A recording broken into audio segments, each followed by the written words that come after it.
Bueno, pues platícame tu nombre y de qué editorial vienes. ¿Qué tal? Bueno, mi nombre es Jocelyn Pantoja, yo soy directora editorial de Proyecto Literal, una editorial que surge más o menos hace ya casi, bueno, en este mayo serían 16 años, a partir de una gaceta universitaria además justamente, bueno, pues se da como, digamos, la necesidad, ¿no?, de abrir el espacio de la gaceta primero y a partir de 2006 toda una serie de 7 colecciones que son las que alimentan el catálogo de Literal. Todas son de poesía hispanoamericana, todas de poesía emergente, todas, casi todas de autores vivos, solamente una que es Naranja Dulce está dedicada a rescate de autores que ya hayan fallecido. Esa es Proyecto Literal. Ok, bueno, pues Proyecto Literal se ubica dentro del concepto de editorial independiente. Para ti, ¿qué es ser editor independiente tratando de ir más allá de lo literal? Bueno, pues para empezar hay que entender que siempre se ha dicho no tanto de qué, sino cómo, porque tiene que ver más con la vía y el proceso de cómo entiendes la edición. Yo incluso he llegado a pensar en conceptos como el slow edition, o sea, o la edición lenta, al contrario de lo que te impone la industria editorial masiva, que es verdaderamente, digamos, entrar en una locura. A veces no se sabe, pero la humanidad imprime cantidad así, o sea, imprime como 4 libros cada segundo, o sea, si hablamos de manera planetaria. Y si hablamos de manera planetaria, entonces entender, o sea, cómo se llega a esta definición de la editorial independiente es muy interesante. Yo creo que ahí Alejandro o la propia Emi te podrán contar más el proceso. O sea, a partir de una serie de encuentros y reuniones de diferentes momentos en donde se va acuñando el término independiente como un editor de creación, como un editor que está más enfocado en buscar la circulación, en mi caso, por ejemplo, de la emergencia de la poesía latinoamericana, que es distinto a la circunstancia, a lo que está demandando el mercado. Porque cada vez más, por la necesidad de rotación de títulos en librerías y por el consumo masivo al que está expuesto de alguna manera el lector o el consumidor cultural, en ese punto también las librerías demandan y presionan, digamos, a la industria, y la industria dejó hace más o menos unos 20 o 30 años de hacer las cosas como se hacían antes, ¿no? Un poco por las nuevas tecnologías, otro tanto porque quien está definiendo qué se publica ya no son los editores, es la parte de marketing de las grandes transnacionales. Son los mercadólogos, literalmente, quienes están buscando un modelo de libro que pueda satisfacer no solo a la industria editorial, sino a la industria de contenidos. Te voy a poner así el ejemplo más bobo de todos, que es Harry Potter, ¿no? Y que más o menos coincide con el momento de cambio de paradigma, o que yo detecto donde hay un cambio de paradigma en cómo se hace la edición. Antes, con que tuvieras, digamos, cierta circulación, cierto espacio, tuvieras de alguna manera un catálogo en consolidación, había, también porque eran muchos menos editores independientes, una posibilidad de establecerse más rápido. También no tenías que competir con las pantallas, no tenías que competir con otra serie de tecnologías que han surgido. Y bueno, yo defino así a un editor independiente, un editor que está interesado en hacer circular desde su punto de vista como creador, que también es interesante. O sea, hay dentro de la edición independiente hay este sentido también de que somos creadores de catálogos, somos creadores de movimientos culturales, contraculturales, que están poniendo además el momento o incidiendo en el momento actual, ¿no? Porque es muy fácil reeditar las obras completas de Cervantes, sí lo es, porque ya no tiene derechos, y también las de Sor Juana. Pero ¿qué están haciendo hoy los escritores para volverse Sor Juana, Cervantes o Paz? Es, por ejemplo, a mí la pregunta que me anima, ¿no? Claro, me gusta mucho esto que hablas del cambio de paradigma, y ahorita que lo estabas platicando, efectivamente están empezando a surgir nuevas propuestas que en lugar de hacer del libro en lugar de hacer del libro algo masivo, es recuperar este 1 a 1 donde el lector anda buscando su propio contenido y no necesariamente la masificación de la lectura. ¿Qué pensarías tú en este asunto de publicar muchos libros sobre un título y distribuirlos de manera pues más económica, ¿no? Claro, bueno, yo por eso generé desde el primer día, digamos, desde el día 1, todo mi catálogo es de impresión bajo demanda, por ejemplo. Y ese ha sido un camino interesante porque me he tenido que hacer también de las herramientas para hacer yo misma los libros. Después de mucho terciar, después de mucho entender que uno al final del día, si va a ser empresario, pues tiene que meterse pues hasta el fondo, ¿no? Porque en el momento en que acortas, digamos, la parte de los costos de producción, tienes oportunidad de tener mejores precios también para tu lector, que creo que es algo que no se está entendiendo. Lo masivo, de alguna manera, sí disminuye el costo del ejemplar, pero no asegura la calidad, no tanto del producto libro, materialmente, sino que efectivamente eso tenga una recepción adecuada y, como tú dices, que el lector lo busque. Felizmente para mi catálogo, pues la verdad es que siempre que llevo libros a Latinoamérica se venden. Es un catálogo que a mí me ha llevado a todos lados de Latinoamérica. Los autores que publiqué hace 10 años, hoy por fin ya casi todos, la mayoría, un 85% son premios nacionales de poesía en sus países. Entonces creo que sí valió la pena la apuesta de hacer las cosas distintas, de entender que masivo y multitudinario no necesariamente te genera ni prestigio, ni te genera calidad, ni te genera tampoco posibilidad de contacto con tu lector.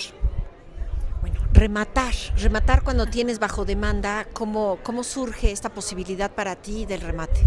Sí. Bueno, surge, para empezar yo manejo dos conceptos que yo creo que pocas editoriales lo hacen. Todas mis colecciones tienen precios únicos, que es muy difícil porque de alguna manera, pues no, o sea, hay un libro que tiene 272 páginas y otro que pueda tener 50. Pero es una cuestión, digamos, de equilibrios, o sea, decir, bueno, este libro va a sostener a este otro. Nosotros... Mira, nuestro precio más alto es de 150 pesos. Todos mis libros cuestan entre 50 y 150 pesos de las diferentes colecciones. Entonces, prácticamente al momento del remate, simplemente con poner un 30 ya estamos del otro lado, por un lado. Por el otro, nosotros hemos venido haciendo diferentes intercambios, digamos. En todos estos viajes que te digo que nos hemos agarrado con los libros al hombro, hemos tenido la oportunidad de dejar nuestros catálogos no consignados, sino intercambiados, digamos, como un tráfico de sellos chilenos y peruanos y guatemaltecos, etcétera. Entonces, de alguna manera son libros que sí se adquirieron, y yo no sé en cuánto lo vendió el editor que se los quedó en Guatemala, y de alguna manera, si ya son títulos que tienen conmigo 3 o 4 años, pues sí los saco a remate. Ahorita, por ejemplo, en nuestro stand tenemos del catálogo de Cascahuesos, del catálogo de Nulú, que es una peruana, que estas dos son peruanas. De una vez que ellos vinieron a Guadalajara y pasaron y dijeron, Dios, nosotros nos llevamos tus libros, los vendemos, circulan de alguna manera, tú quédate los nuestros, y yo también he ido vendiendo de a poco los suyos. Entonces son otras estrategias, es pensar, es salirse de la caja un poquito y entender que no es todo, digamos, ni blanco ni negro, ni tampoco números rojos o números negros, ¿no? O sea, aunque siempre vivimos en números rojos, hay que decirlo. Y no por malas administraciones, sino porque los libros que nosotros hacemos son de lenta circulación, pero cuando circulan, que es normalmente de la mano del autor, circulan muy bien, o sea, se venden. Cada que tenemos una presentación de libros, los libros se venden, y eso pues para nosotros es importante. Bueno, pues la ley, ¿qué significó para ti? ¿Cómo has participado? ¿Cómo has entrado? Bueno, hay que decirlo, Liga de Editores Independientes es todavía un proceso, una organización en proceso. De pronto sí me voy mucho al anglicismo, ¿no? Pero sí es literalmente un working process de una posibilidad no de una sola forma de alianza. Por eso pensamos en una liga, porque es una cuestión, digamos, confederada, ¿no? O sea, es algo que tiene además por principio más la horizontalidad que la función o que la funcionalidad. Hemos pensado también que es algo que se puede ir llenando de a poco para distintas iniciativas precisas y claras. Nos conjuntó el hecho de que se canceló el remate de libros en el auditorio, un espacio muy valorado, muy apreciado, no solo por los editores independientes, en general por la industria. Y digamos, al momento que sucede esta circunstancia, lo que ya estaba atrás era como que, bueno, ¿qué hacer? ¿No? ¿Cómo responder a la política pública que se está dando en función del libro? y cómo hacerlo de manera organizada y bueno, por eso nos dimos creo que la alternativa de pensar en una liga, además que nos gusta mucho como el doble sentido, ¿no? Leí, entonces ahora sí que somos los que ya leímos y eso pues va a ser algo que todavía vamos a estar discutiendo. Entonces, concretamente en el rematón a mí me tocó la parte del apoyo a expositores, toda la cuestión, digamos, de organización, que se hicieran los manteles, que es muy importante, digo, como para dar una imagen de eso, de algo organizado, algo limpio, ¿no? Como editores, pues sí somos un poquito obsesivos en esa parte de digamos, las arquitecturas, de cómo se ven las cosas, ¿no? Y bueno, pues ha sido una experiencia muy rica, muy interesante, porque tuvimos además una respuesta muy rápida de todos los que se inscribieron al rematón. Se quedó gente fuera, porque bueno, teníamos un límite también en el espacio, solamente estos 31 tablones que nos prestó la alcaldía y no más. Entonces, incluso tuvimos que robarnos uno, la verdad, pero ya fue como de último momento para el café. Bueno, pues muchísimas gracias, muy interesante todo lo que me platicas. Pues más bien gracias a ustedes, un cariño, bueno, mucho cariño y siempre mucho afecto por la UAM, mucha admiración también por toda la parte, digamos, ahí que se ha dado, de las primeras universidades que han abierto, además los temas académicos en torno a la edición, y eso pues lo entendemos y lo valoramos. Tristemente ya no me tocó a mí estudiar ahí una maestría, pero bueno, nunca puede ser que no, ¿no? Creo que entre más se vaya profesionalizando la industria del libro, más vamos a tener opciones de pensar fuera de la caja, que es lo que nos toca. Porque hay una pregunta que sí le quiero dejar a tus radioescuchas ahí. Fíjate, ¿cuánto tiempo duró en morirse la industria de la música? O sea, fue un chispazo, o sea, que fue esta cuestión de Napster y empezar a entender que estaba esta posibilidad peer-to-peer, que literalmente en unos 5 o 10 años reconfiguró y reentendió a la industria de la música. Al libro le han venido diciendo hace 30 años que va a estar el audiolibro, que el libro electrónico y tal. Y es un dispositivo que hemos manejado los seres humanos, digamos, ya así en su formato de libro, ¿no? Pongamos unos que te gustan, 2.500 años, ¿no? Entonces, sí es algo que ha venido resistiendo a todo esto tecnológico nuevo que ha estado sucediendo. Pero yo lo que les quiero dejar al radio escucha es la idea de que el libro es más que solo la experiencia, la lectura.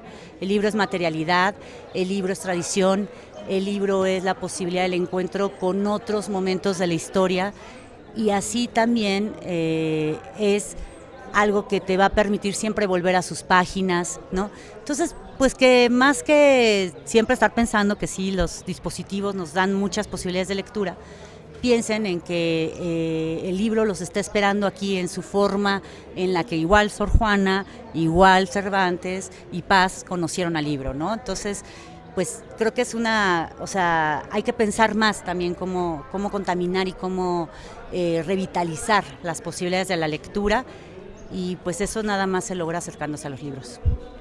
Así que los esperamos aquí en el rematón, ya no vamos a estar cuando oigan esto, pero búsquennos, estamos como Liga de Editores Independientes en Facebook y como @Leimex en Twitter.